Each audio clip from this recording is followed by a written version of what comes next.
What's up, idol? So for today's video, I'm going to share to you the step-by-step on how to assemble the new Blade 10 electric scooter. Especially for the new owners of Blade 10 electric scooter. This video is all about just to give you an idea of what part of electric scooter do you need to check, and also how to taking care of your electric scooter. So, okay guys, so I know this video is basic for others, but if you are beginners, so please finish this video till the end because this video is very important. But before I proceed, special shout out for the new owners of Blade 10 electric scooter here in UAE. So special shout out to Amer Lagoy, JK, Jen, Casey Brosas, Ian Guerrero, and Chris Ian. Thank you so much for choosing Blade 10 electric scooter.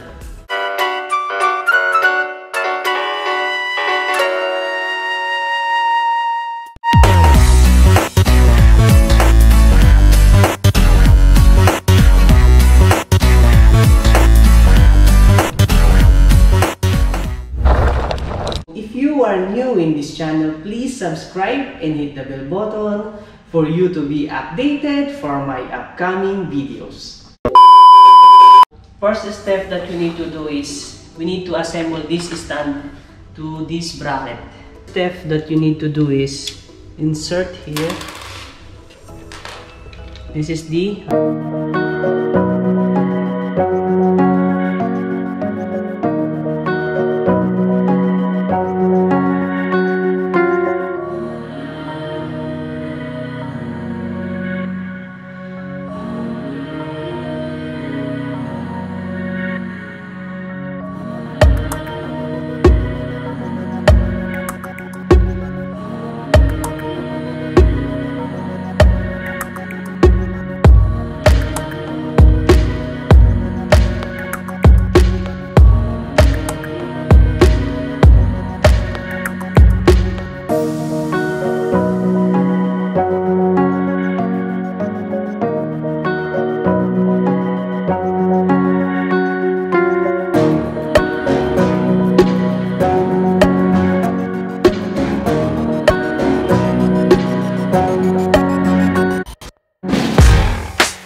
so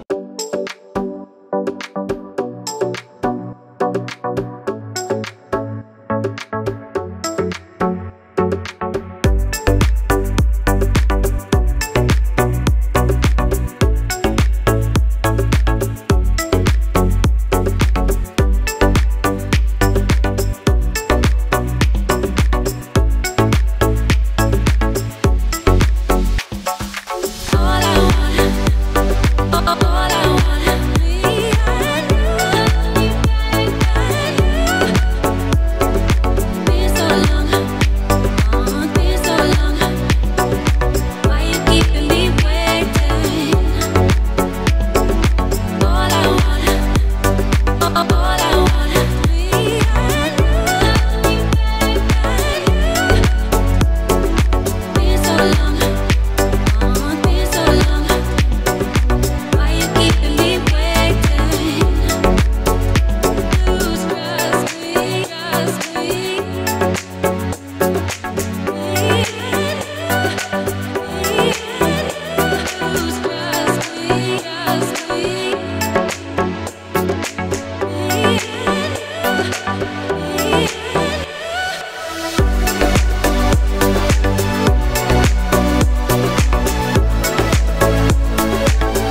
Okay? So, guys, in 2021 version Blade 10, the damper frame is here in the near and the neck.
after you assemble the Blade 10 electric scooter, all you have to do is now we will check all the screws. So I bring these tools, this socket. So we need to choose 19. Okay, so we will check all the parts here. It tighten. The purpose of this block is for the axle cap. It's like rubber cap. So you need to cover here.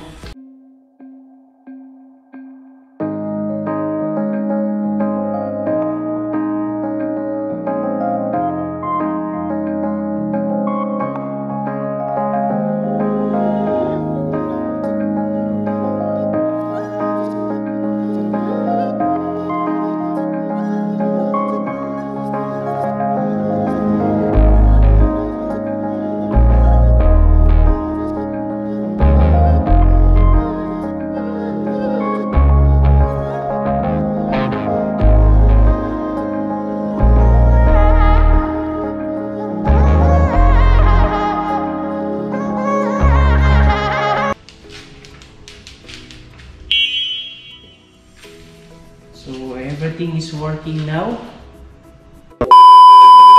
Next you need to know is the P settings here.